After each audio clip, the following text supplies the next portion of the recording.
Hello everyone, this is The Last Word and I'm Marya Shakil. In a big win for the Adani Group, the Supreme Court on Wednesday said that the report by the OCCRP, an organization funded by billionaire George Soros, among others, can't be the basis for doubting the capital markets regulator SEBI's investigation into the Hindenburg case. Delivering the judgment, a Supreme Court bench of Chief Justice of India D.Y. Chandrachud and Justices J.B. Pardiwala and Manoj Misra said there were no grounds to transfer the probe to a special investigation team, that is the SIT. The Supreme Court also ordered the government and SEBI to check whether Hindenburg has ignored rules in shorting the market and to take action accordingly.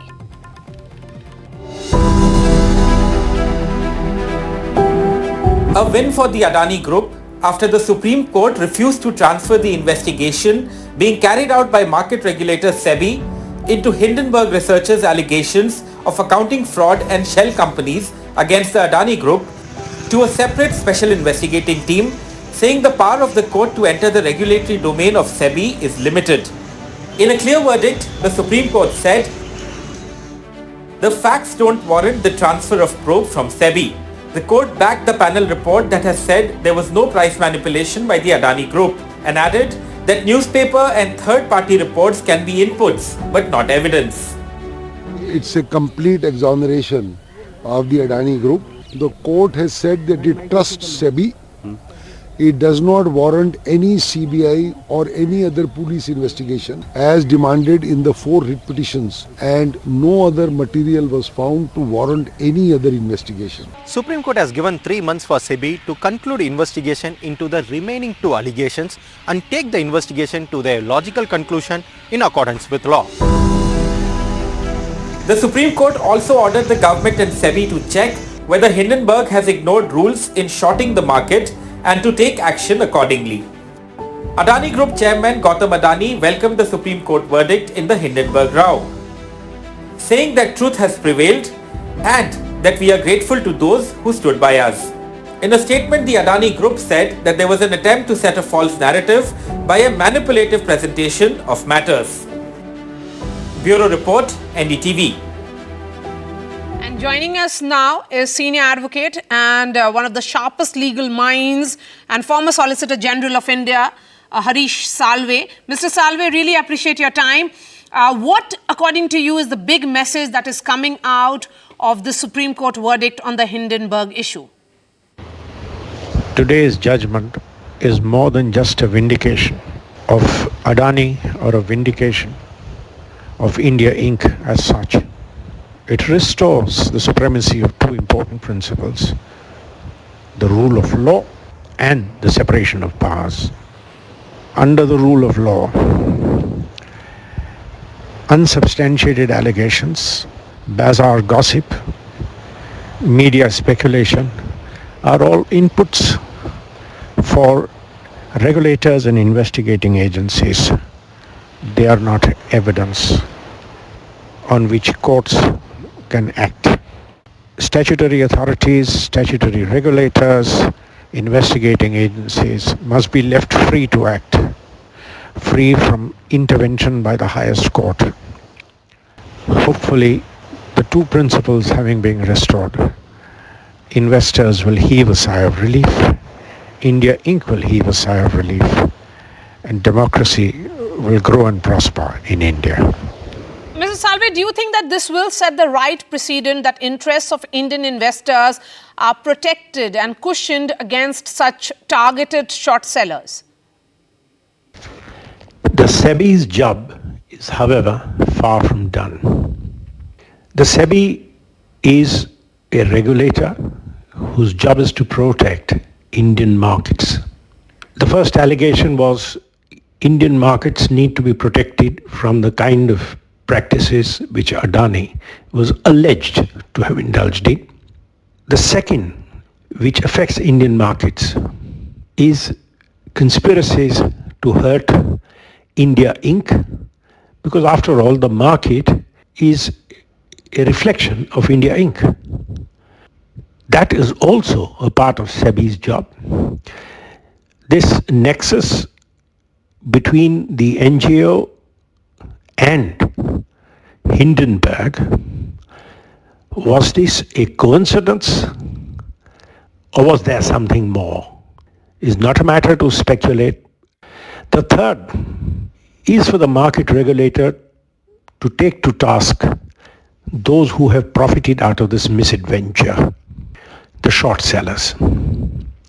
Frankly, I fail to understand why that has not already been done. The only explanation appears to be that because of the proceedings in Supreme Court and the spotlight being put on Adani, the market regulator focused its attentions on the allegations against Adani. The time has now come to focus the spotlight on those who made money. In today's system of transparent trading, it's not difficult to find those who made money. So all this should be investigated to root out those who trade in the miseries of others. Mr. Salve, really appreciate your time. Thank you so much. And I'm going to go straight to Washington, D.C., where Krishnamurthy Subramanian, Executive Director of International Monetary Fund and a former Chief Economic Advisor, is joining us live. Professor Subramanian, really appreciate your time. With the Supreme Court asking SEBI to probe short seller report, that is the Hindenburg report, that whether it violated and caused harm to investors, do you think suitable action must be taken so that it acts as a deterrent, sir? Very good evening, viewers, and thank you, Marya. You would recall, Marya, when the Hindenburg report had come, I had written a piece in the Times of India putting into perspective the gross misjudgment or maybe other motives with which Hindenburg had called the Adani saga as the worst fraud in history. I think today's verdict clearly shows that that was something that was a complete figment of imagination.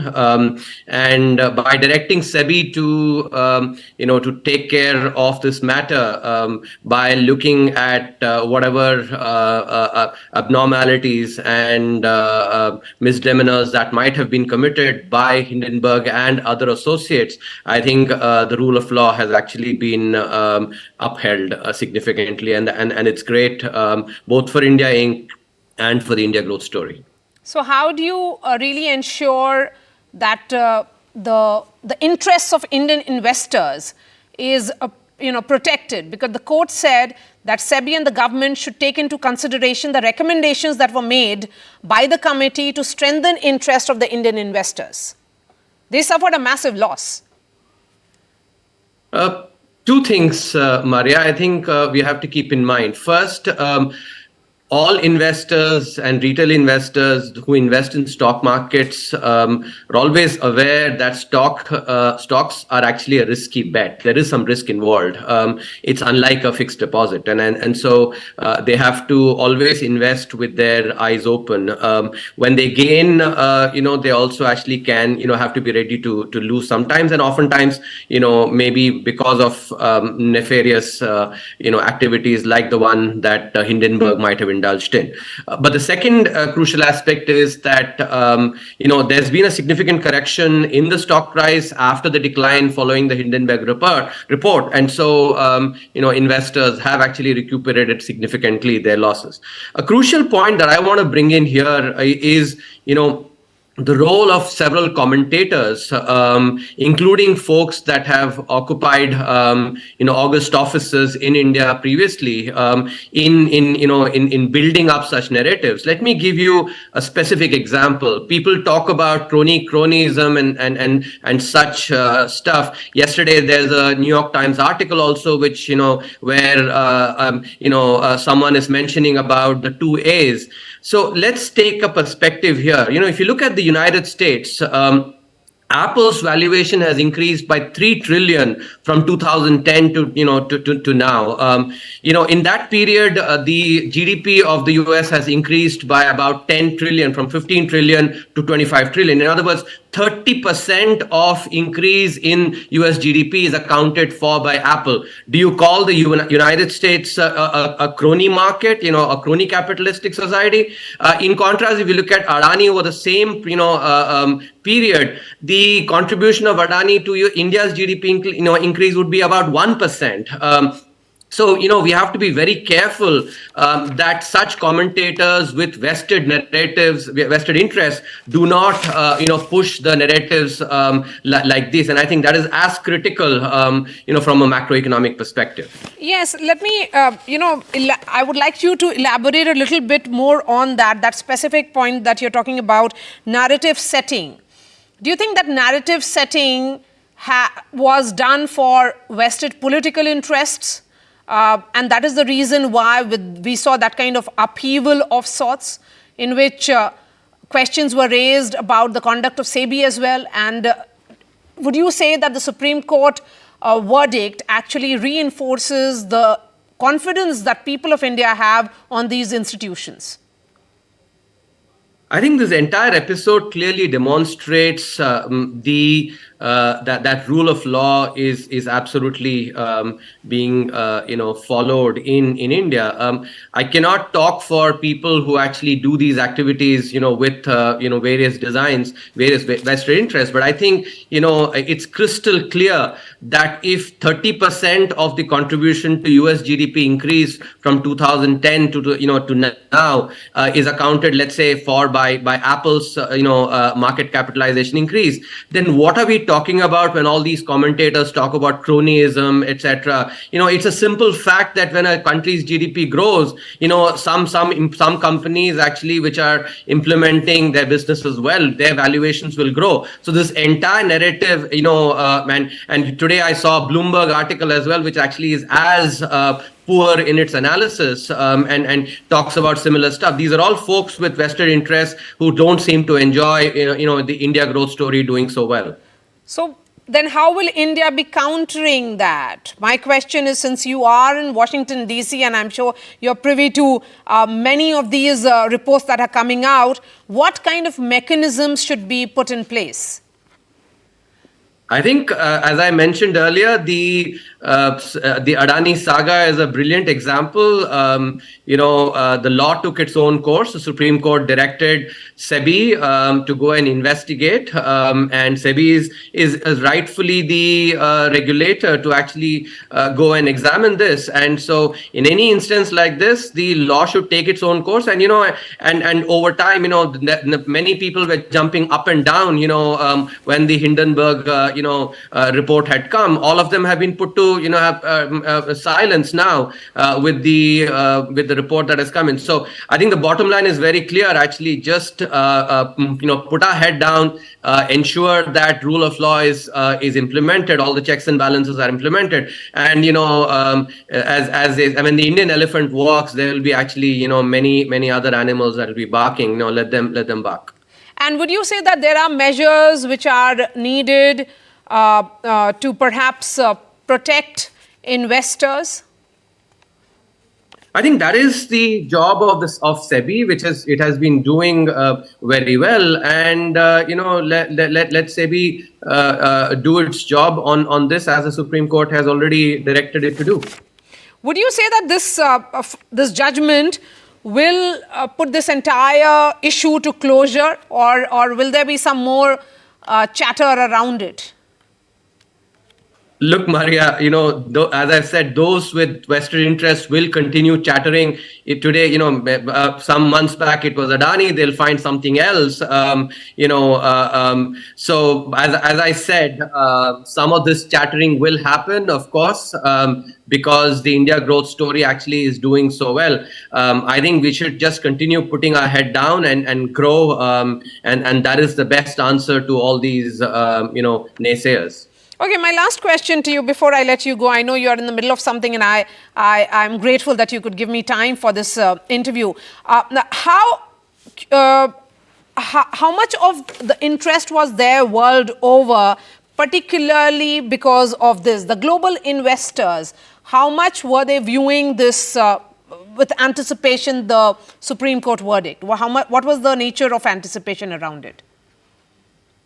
So overall, this episode, at the time when it happened, there was a lot of interest. But events since then have clearly laid out that the rule of law has taken its course, and I think that will definitely strengthen investor sentiment, that processes are being followed, and the regulating agencies who are responsible for ensuring smooth conduct of capital markets have been directed to do their regulatory activities by the highest court in the land, and that will definitely give a strong signal to investors that India growth story is actually being embellished by rule of law being followed in cases like these.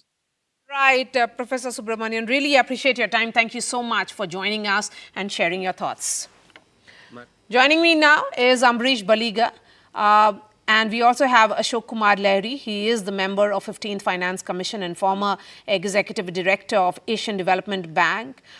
Beginning with you, Mr. Lahiri, how do you think the banking sector will be viewing it, particularly the investors?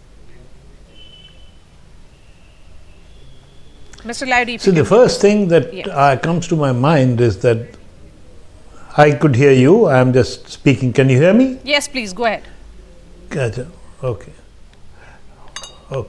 The first thing, I think the Hindenburg report and the aftermath of it, there'll be many reports written on that. There'll be PhDs. And I think the Supreme Court, that's the final word. That's the highest court in the land, and Mr. Salve has said how this is legally absolutely correct. Here, my point is that regulation is a new thing in India. And the regulatory culture has to be allowed to grow. You can't cast aspersions on the regulator and say we don't trust them, let someone else do it. So I'm extremely happy with the Supreme Court judgment that they have reposed confidence in the Supreme Court, in the SEBI, and SEBI is going to give the report. Second thing that comes to mind is whether the people who were shorting Adani, they were caught in a bear trap because the price went down and then quickly recovered.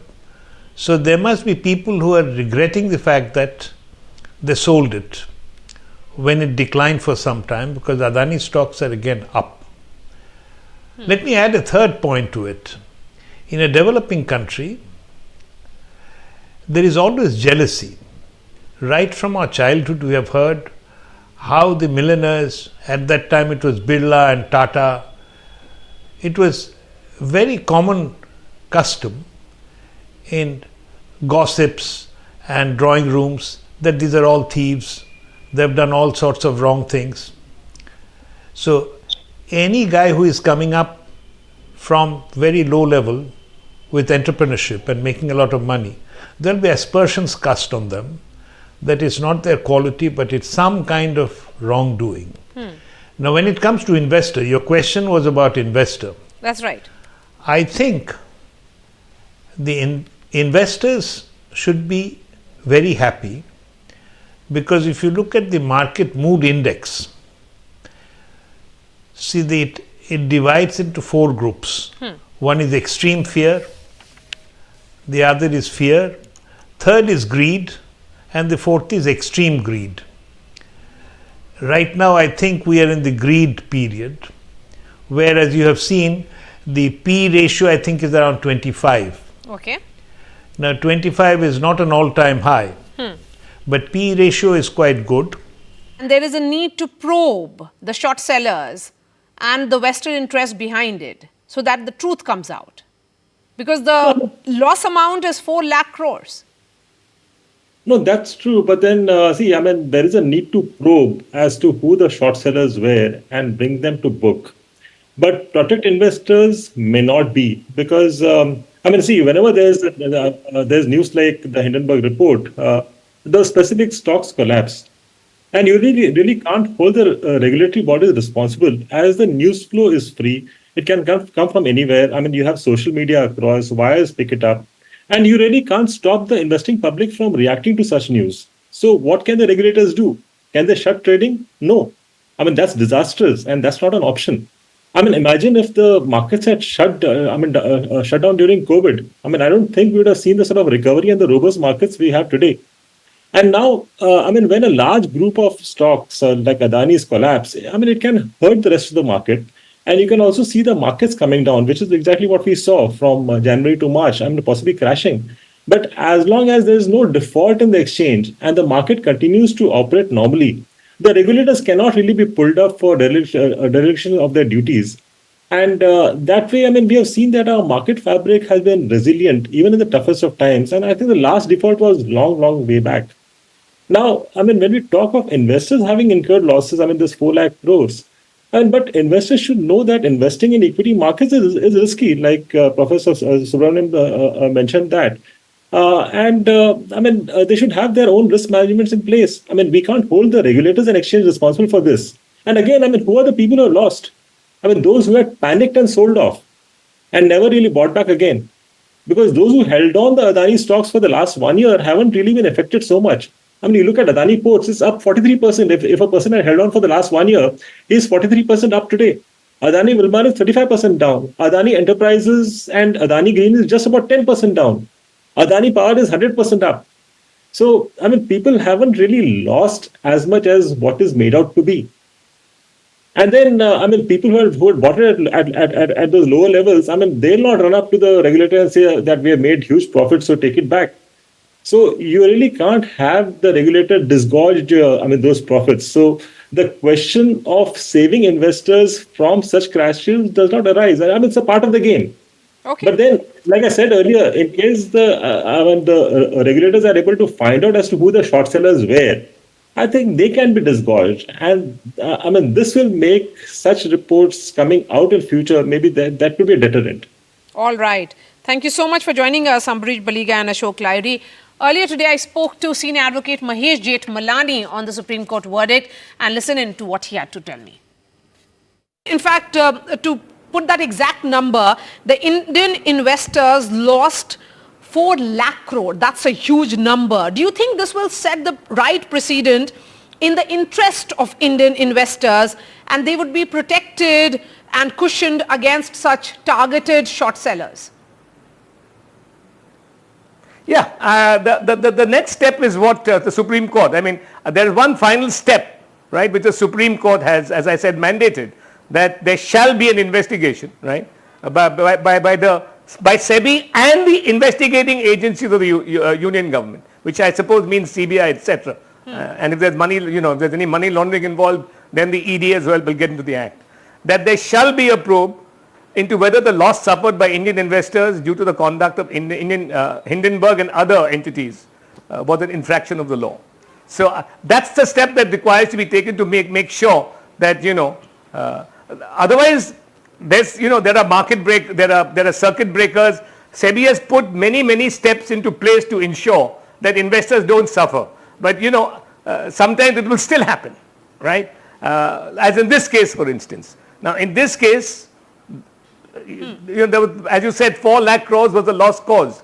So, an investigation by the CBI, right? this is a pure money-making operation. The upside of Hindenburg's so-called great research, the downside of Hindenburg's great research, and their money-making ability through these short-selling activities is a lost cause to investors, right? So, a probe by SEBI and the CBI investigation, whether in fact they were motivated by, a cabal in India particularly, right, is necessary to create the deterrence you talk about for the future. Talking about, the global investors, and that brings me to my last question, Mr. Jethmalani. How will global investors react to such mature handling of the issue, one would say?